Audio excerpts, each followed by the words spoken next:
Unsure of your dream? Study abroad destination? Clear your doubts. Videsh Consult. Call 9676502888.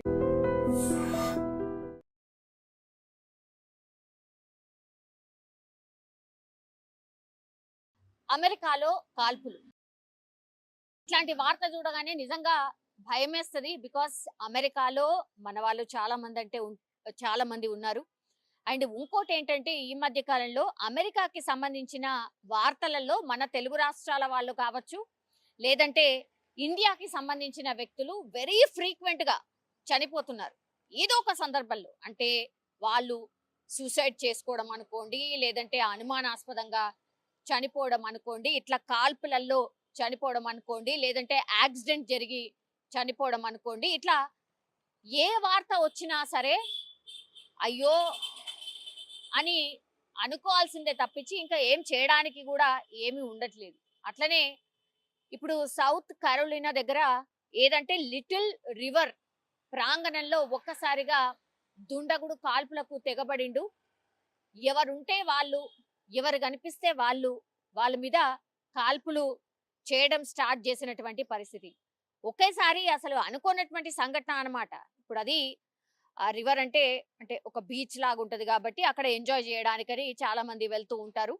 So అట్లా ప్రశాంతంగా గడుపుదాము అనుకున్న వాళ్ళ మీదకి కాల్పులు జరపడంతో ఒక్కసారిగా అసలు ఏం జరిగిందో ఏంటో అర్థమయ్యే లోపలనే 11 మందికి ఈ కాల్పుల్లో గాయాలు కావడం, ఆ తర్వాత కాల్పుల మూతతోని దద్దరిల్లడం, ఆ ప్రాంతమంతా హాహాకారాలు, అరుపులు, అటు ఇటు పరుగులు, ఇవన్నీ చూసిన వాళ్ళు కూడా ఒక రకంగా ఈ మధ్య కాలంలో ఉన్న సిచ్యువేషన్స్ మనకు తెలుసు కదా.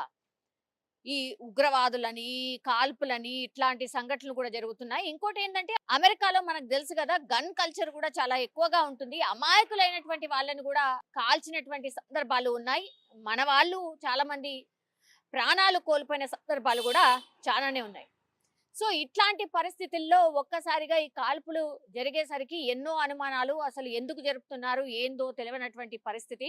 ఇక ఒక్కసారిగా కాల్పులు జరిపేసరికి ఎంతమందికి గాయాలైనాయి అంటే, గాయాల పాలైన వాళ్ళ సంఖ్యనైతే ఇప్పటి వరకు మనకు అధికారికంగా తెలియదు. కానీ ఈ కాల్పుల వల్ల, ఈ బుల్లెట్స్ తాకడం వల్ల ఆసుపత్రి పాలైనటువంటి వాళ్ళ సంఖ్య మాత్రం 11కు చేరింది. సో వెంటనే అంబులెన్స్ మోతలతోని పూర్తిగా ప్రాంగణం అంతా దద్దరిల్లిపోయింది. ఇంకోవైపేమో పోలీసులందరూ కూడా స్పాట్ కి చేరుకున్నటువంటి పరిస్థితి.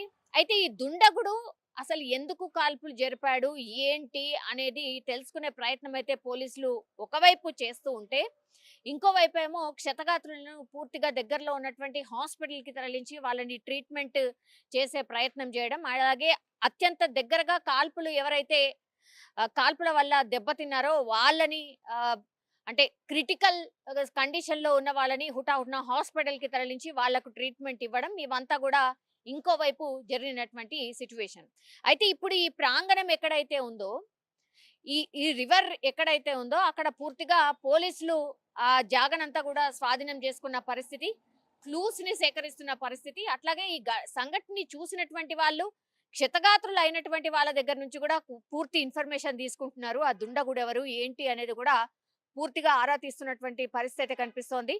దుండగుడు అదుపులో ఉన్నాడు అనేటువంటిది అయితే ప్రస్తుతం మనకు అందుతున్నటువంటి సమాచారం. సో ఈ కాల్పులు ఎందుకు జరపాల్సి వచ్చింది, ఇంత క్రూరంగా కాల్పులు ఎందుకు జరిపాడు ఏంటి అనేది కూడా పూర్తి స్థాయిలో విచారణ అయితే పోలీసులు చేస్తున్న పరిస్థితి కనిపిస్తోంది. కానీ గాడ్స్ గ్రేస్ ఎవరికి అంటే ఎవరు కూడా స్పాట్ లో అయితే చనిపోలేదు. బట్ గాయాల పాలైన వాళ్ళు, ఈ కాల్పుల వల్ల బుల్లెట్స్ తాకిన వాళ్ళ సంఖ్య మాత్రం చాలా పెద్దగా ఉంది. 11 మందికి బుల్లెట్స్ గాయాలయ్యాయి కాల్పుల వల్ల.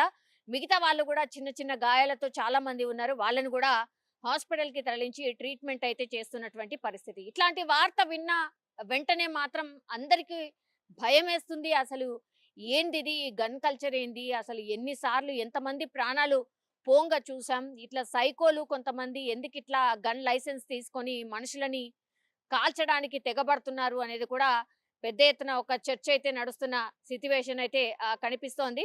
ఇంకోవైపేమో పూర్తిగా అసలు ఎందుకు జరిగింది, ఎందుకు కాల్పులు జరపాల్సి వచ్చింది అనేది కూడా పూర్తి స్థాయిలో విచారణ అయితే చేస్తున్నారు పోలీసులు.